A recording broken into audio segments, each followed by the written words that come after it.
How's it going, everybody? This video today is supposed to be a reminder about some of the things that I've reported throughout the years, yet somehow haven't seen any changes. For a long time now, my channel has focused on detailing weird bugs, explaining specific interactions that might not be immediately obvious to everyone, and all sorts of similar stuff. Basically a community-run Q&A, as I get plenty of you that help me test yourselves, or just report your findings to me. So a huge thanks for that first of all, and we have seen that some of our efforts didn't go to waste. Lots of bugs that were found by us have been fixed. But at the same time, a lot of issues, no matter how minute, somehow got completely ignored or are considered as working as intended. In that case, it's just a matter of disagreeing, but that doesn't mean we can't make our case, sometimes repeatedly. So today we'll be going through sometimes years old issues that are still persistent in the game that I hope at least most of the community wants to see get fixed or in some instances fundamentally changed. And one of these that need a fundamental change is going to be our first talking point: target switching. When there's just two opponents, there's no problem, but the moment a third appears, stuff goes out the window. The game will always prioritize the two closest ones while also ignoring anyone behind you. This can be extremely frustrating when trying to target the low HP one that is hiding behind his teammates, or when trying to line up your hitboxes so the guy in front of you can't parry the attack.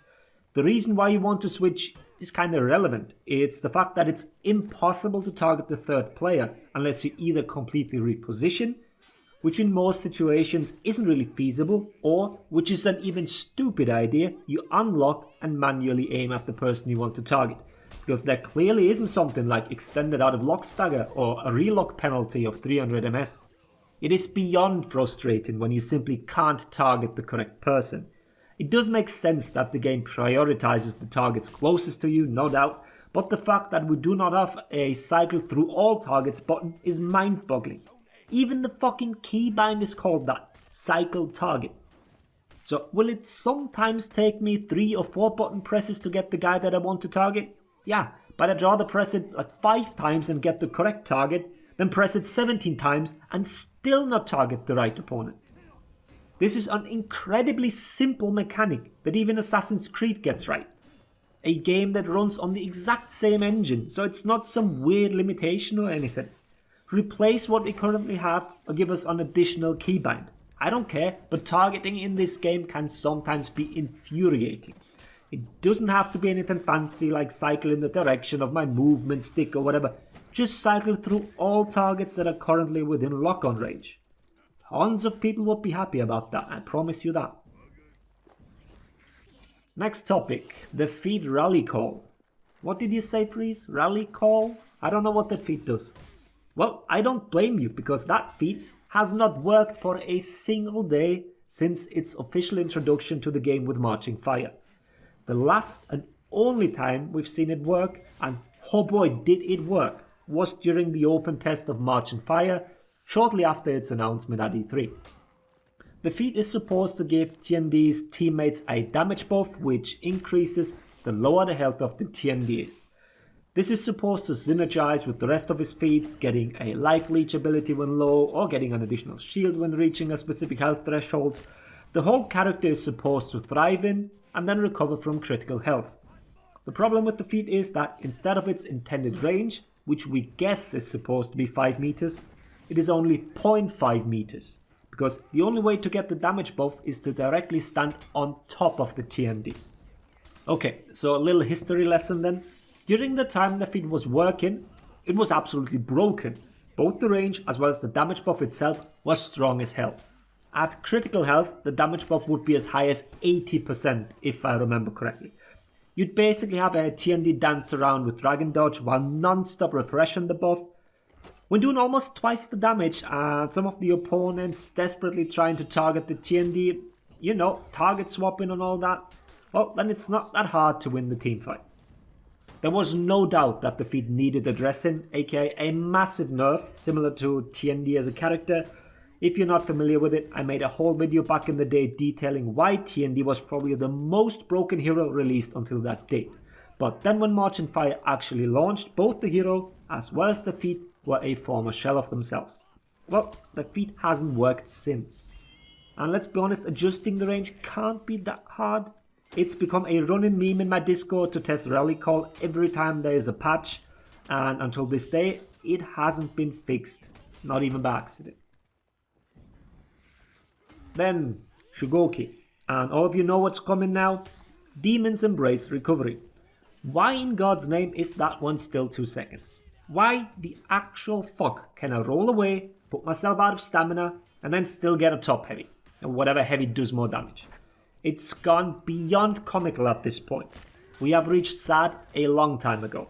I know we're not game designers, we're not even armchair developers, but I, for the life of me, can't come up with a valid reason why this one is still so high. I'd love to hear the reasoning behind it. Demon's Embrace is not that strong that it needs such a massive downside to it.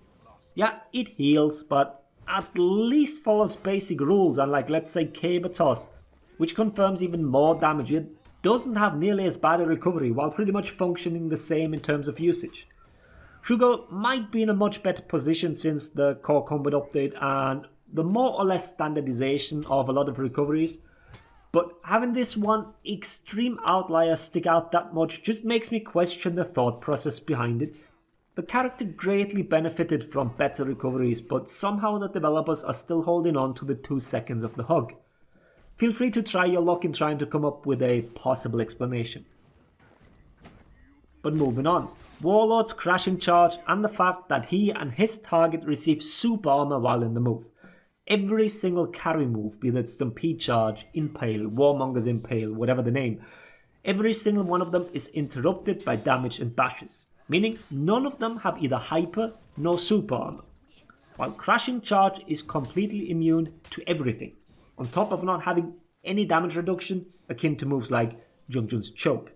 The standardization of those moves, especially in terms of their effectiveness in ganks, has happened so long ago. I can't even remember when exactly, probably with the reworks, but just because Warlord's rework wasn't all that elaborate, doesn't mean you should keep this heinous property on Crashing Charge.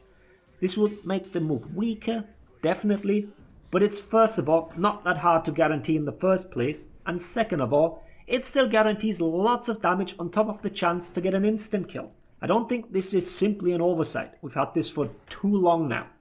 Warlord is in no way a weak pick anymore. Hasn't been for many months.